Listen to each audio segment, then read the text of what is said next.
Students, welcome back to my YouTube channel Divyansh Singh classes. तो students, जैसा कि आपको पता है, फर्स्ट वीडियो में हम लोग प्रेजेंट के ऑलमोस्ट सारे पार्ट्स को कंप्लीट कर चुके हैं। पास्ट के भी हमने सारे जितने भी पार्ट्स हैं सबको कंप्लीट कर लिया है। तो आज की वीडियो में हम लोग अपना स्टार्ट करने वाले हैं फ्यूचर टेंस, जिसका पार्ट है फ्यूचर इंडेफिनिट टेंस। ठीक है, तो आज की वीडियो में हम लोग अपना फ्यूचर इंडेफिनिट टेंस कवर करने वाले हैं। तो बिफोर स्टार्टिंग दिस वीडियो मैं आपको बताना चाहूंगा कि अगर आप इस चैनल पर अभी नए हैं तो इसे सब्सक्राइब कर लें, ताकि आने वाली जो वीडियो हैं उनकी नोटिफिकेशन आपको तुरंत मिल सके। तो सबसे पहले अगर हम बात करें इसकी डेफिनेशन की कि what is the definition of future indefinite tense, तो ऐसे सेंटेंस जिनके लास्ट में होगा, होगी, होंगे आदि शब्द आते हैं। मींस कोई भी वाक्य रखा होगा तो उसके लास्ट में होगा, होगी, होंगे ऐसे शब्द आपको मिलेंगे। तो वहां से आप समझ जाओगे कि ये जो टेंस है वो फ्यूचर इंडेफिनिट टेंस है। लेकिन कुछ ऐसे भी टेंस मिलेंगे उनके पीछे भी होगा, होगी आ रहे होंगे, लेकिन वो फ्यूचर इंडेफिनिट टेंस नहीं होंगे। तो उसके लिए आपको एक बात अपने माइंड में सेट करके रखनी है कि फ्यूचर इंडेफिनिट टेंस वो टेंस होते हैं कि जिनमें जो वर्क होगा वो आने वाले फ्यूचर टाइम में होगा। ठीक है, मींस ऐसा काम जो ना तो हुआ होगा ना हो रहा होगा, बल्कि वो आने वाले समय में होगा। फॉर एग्जाम्पल मैं आपको देता हूं, जैसे कि तुम कल किताब पढ़ोगे या फिर तुम कल स्कूल जाओगे, मतलब अभी तो तुम गए नहीं हो, अब तुम सीधा कल जाओगे। ठीक है, जैसे कि हम लोग कल सिनेमा घर जाएंगे, तो कल जाएंगे, ना कि अभी हम गए हैं ना हम जा रहे हैं, मतलब हम कल जाएंगे, फ्यूचर टाइम में जाएंगे। तो ऐसे सेंटेंस जिनमें फ्यूचर टाइम में वर्क हो रहा होगा तो उन सेंटेंस को हम फ्यूचर इंडेफिनिट टेंस कहते हैं। ये तो थी इसके डेफिनेशन की बात। अब अगर हम बात करें इसके रूल्स की कि what are the rules of this tense, तो रूल नंबर 1 की अगर हम बात करें, बहुत सिंपल से रूल है, इतने सिंपल से रूल किसी भी टेंस के नहीं होंगे। तो दो चीज आपको अपने माइंड में सेट कर लेनी है कि सबसे पहले आई और वी, केवल यही दोनों एक ऐसे सब्जेक्ट्स हैं जिनके साथ हम सेल हेल्पिंग वर्ब का यूज करते हैं और प्लस वर्ब की फर्स्ट फॉर्म भी लगाते हैं, आई एंड वी। उसके बाद बात करें जो रिमेनिंग सब्जेक्ट्स हैं, जैसे कि हमारे ही, सी, इट, नेम, दे, यू एक्सेट्रा, सभी के साथ हम लोग विल का यूज करते हैं और प्लस जो हमारी वर्ब की फर्स्ट फॉर्म आएगी उसे हम लगाते हैं। तो ये सिंपल से रूल है, आई और वी के साथ सेल और बाकी सबके साथ विल और प्लस वर्ब की फर्स्ट फॉर्म ही लगाएंगे। कोई ज्यादा इसमें डरने वाली बात नहीं है। फॉर एग्जाम्पल अगर हम बात करें, जैसे कि राम कल स्कूल जाएगा, तो सब्जेक्ट क्या है, राम। तो राम हमारा नेम है, नेम के साथ भी हम क्या लगाएंगे, विल लगाएंगे, केवल आई और वी के साथ सेल लगाएंगे, बाकी सबके साथ विल। तो Ram will go to school, कब जाएगा, कल। तो जो आने वाला कल होता है उसकी इंग्लिश होती है टुमारो, और जो कल निकल गया उसकी होती है यस्टरडे। तो दूसरा टेंस और ले लेते हैं एक और, कि मैं कल कक्षा में किताब पढ़ूंगा। तो क्या होगा कि I shall read the book in the class tomorrow.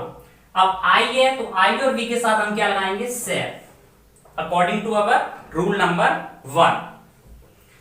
But हमारा सेंटेंस ऐसे भी ठीक है, लेकिन आजकल जो हम मॉडर्न इंग्लिश की बात कर रहे हैं कि मॉडर्न इंग्लिश में जो फ्लो बनाने के लिए जो लोग आजकल क्या कर रहे हैं कि आई और वी के साथ भी यहां वो लोग विल का यूज कर रहे हैं। अगर हम लोग यहां आई सेल की जगह अगर हम लोग यहां कर दें आई will read the book in the class tomorrow, तो हमारा सेंटेंस ये भी सही है। इसे हम लोग गलत नहीं कह सकते हैं। एक और ले लेते हैं, हम कल पिकनिक जाएंगे।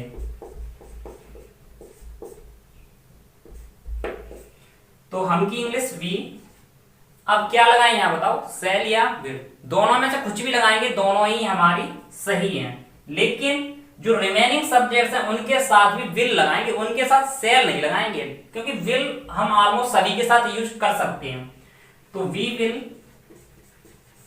गो टू पिकनिक टुमारो, तो ये वाला भी सेंटेंस हमारा सही है। तो मुझे लगता है आप लोगों को ये चीज समझ में आ रही होगी। चलिए कुछ और एक्सरसाइज करते हैं, कुछ हटके करते हैं। मैं आपको कुछ सेंटेंस दूंगा, उसके लिए 2 सेकंड का आपके पास टाइम रहेगा। देखते हैं कितने बच्चों के आंसर सही आते हैं। ठीक है, 2 सेकंड्स का टाइम, ओनली 2 सेकंड्स।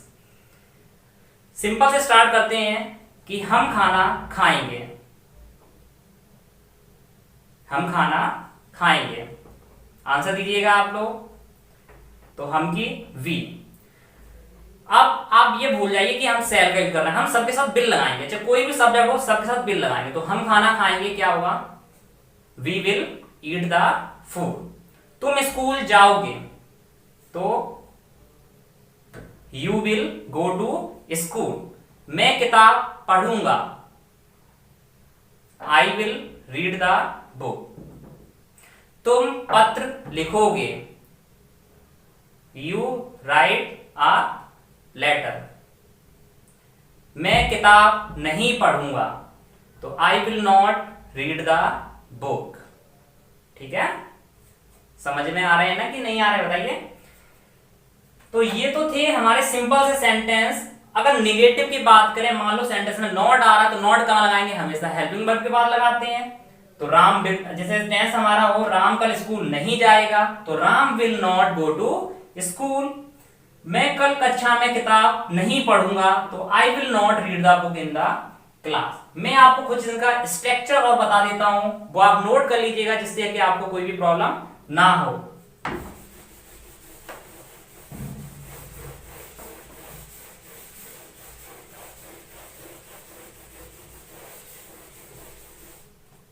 तो हम लोग बात कर रहे हैं इसके स्ट्रक्चर की।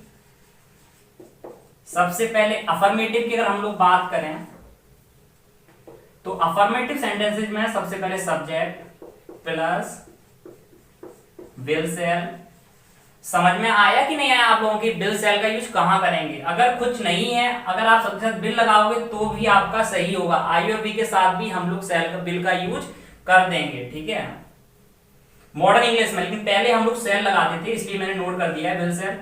ठीक है, plus V1 plus object plus other words, remaining words जो भी बचेगा लास्ट में सब लगा देंगे। निगेटिव की बात कर रहे हैं तो सबसे पहले सब्जेक्ट प्लस बिल लगा रहे हो तो बिल नॉट लगा देंगे, सेल लगा रहे हो तो क्या लगा देंगे, सेल नॉट प्लस V1। ये पूरा आपका कैसा रहेगा, सेम रहेगा, object similar like this other word full stop. Interrogative sentences वो सेंटेंसेज होते हैं जिनके आगे क्या लगा होता है, तो उसमें सबसे पहले हम लोग हेल्पिंग वर्ब का यूज करते हैं, या तो बिल लगाएंगे या फिर सेल। उसके बाद सब्जेक्ट, सब्जेक्ट के बाद V1, V1 के बाद से आपका पूरा object plus other words plus question mark. ये आपका पूरा कैसा रहेगा, डिट्टो सेम रहेगा। ठीक है, लास्ट में बस क्वेश्चन मार्क इंक्लूड हो जाएगा। और वहीं अगर हमारा वो टेंस इंटरोगेटिव नेगेटिव का हो, नॉट रखी हो, तो बिल सेल तो आएगा ही आएगा, सब्जेक्ट भी आएगा हमारा।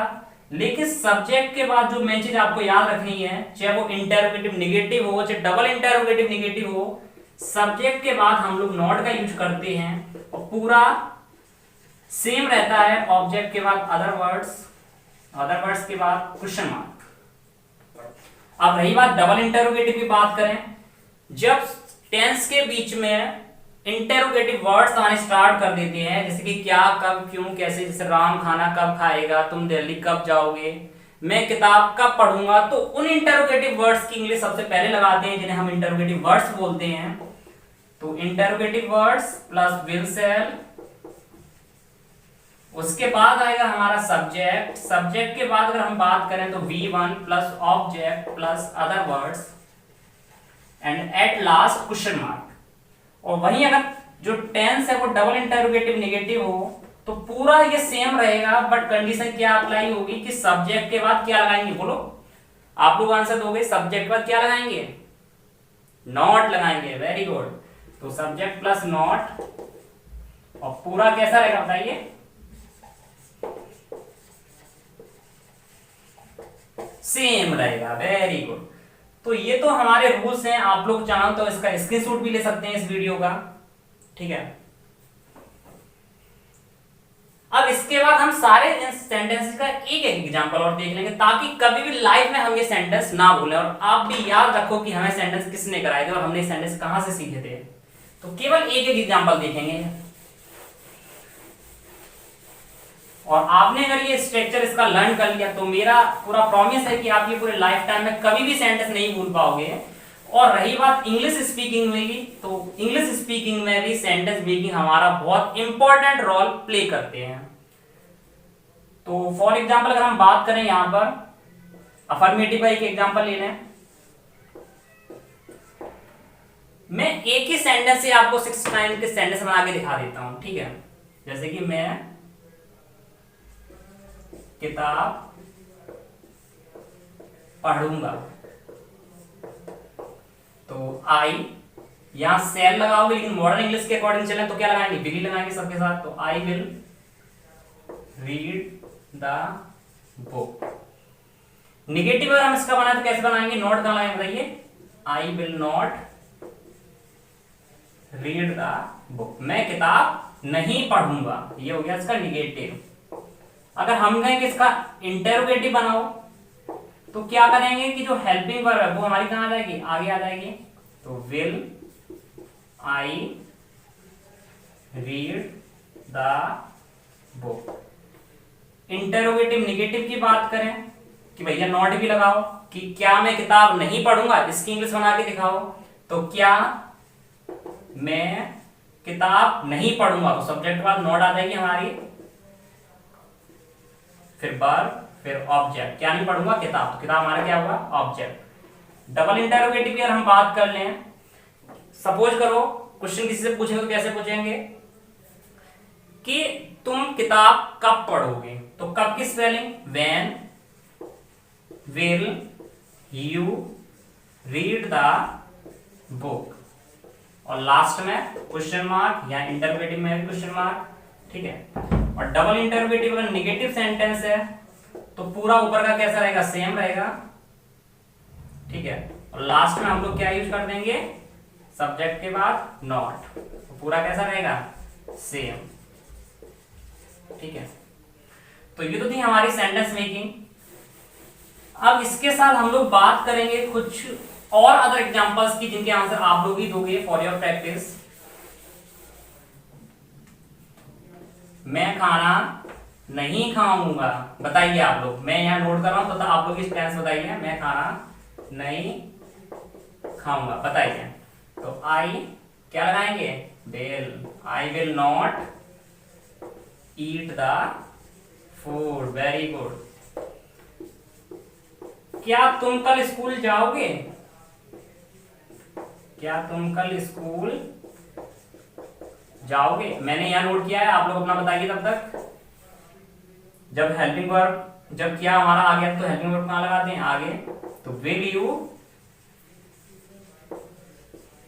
गो टू स्कूल टुमारो, और लास्ट में क्वेश्चन मार्क, ठीक है। थोड़ी सी ऐसी प्रैक्टिस कर लेते हैं। क्या तुम पाठ याद करोगे, बताइए, will you learn the chapter. क्या मैं दिल्ली जाऊंगा, will I go to Delhi. क्या बच्चे शोर मचाएंगे, will the children make a noise, ठीक है। क्या मैं घर जाऊंगा, will I go to home, ठीक है। ये तो थे हमारे इंटेरोगेटिव सेंटेंसेस। नेगेटिव की बात कर लें, मैं किताब नहीं पढ़ूंगा, I will not read the book. मैं घूमने नहीं जाऊंगा, I will not go to visit. मैं तुमसे बात नहीं करूंगा, I will not talk to you. कुछ सेंटेंसेज हम ऐसे बात कर रहे हैं जो कि हम आजकल अपनी डेली लाइफ में भी यूज करते हैं, लेकिन हम उनकी इंग्लिश नहीं बना पाते हैं। तो कैसे सेंटेंसेज हैं, क्या तुम खाना खाओगे, जब हम किसी से पूछते हैं तो कैसे पूछेंगे, क्या तुम खाना खाओगे। लेकिन एक चीज याद रखनी है, अब हम उन लोगों से हिंदी में नहीं पूछेंगे, इंग्लिश में ही पूछेंगे। तो कैसे पूछेंगे, will you eat the food, क्या तुम टीवी देखना पसंद करोगे? Will you like to watch the television? Will you like to watch television? क्या तुम पानी पियोगे? Will you drink water? ठीक है, तो ये तो है। अब हम बात करें कुछ क्वेश्चंस पूछने की। जैसे आप किससे क्वेश्चन पूछते हो तो ये क्वेश्चन पूछने का तरीका है, तो उसको हम इंटरोगेटिव या डबल इंटरोगेटिव से ही क्वेश्चन पूछते हैं। अब बात करें आंसर देने की। जैसे किसी ने आपसे क्वेश्चन पूछा कि will you eat the food, तो यस आई विल। आपको पूरा बोलने की जरूरत नहीं है, आप बस इतना बोल देंगे यस आई विल। ठीक है, तो would you like to play football? Yes I will. ठीक है, तो ये तो थी हमारी आज की सेंटेंसेस की वीडियो। ठीक है, तो अगर आपको अच्छी लगी हो तो इसे लाइक करें, इसे आप लाइक करें और इसे कमेंट भी करके, अगर कोई भी डाउट है तो आप मुझे कमेंट्स करके पूछ सकते हैं, और शेयर करना तो इसे बिल्कुल भी ना भूलें। और अगर आपको कोई क्वेरी है या कोई डाउट है तो आप मेरे मोबाइल नंबर 8755004236 पर पूछ सकते हैं, जो कि 24/7 अवेलेबल है। तो इसी के साथ मिलते हैं नेक्स्ट वीडियो में, तब तक के लिए थैंक यू वेरी मच।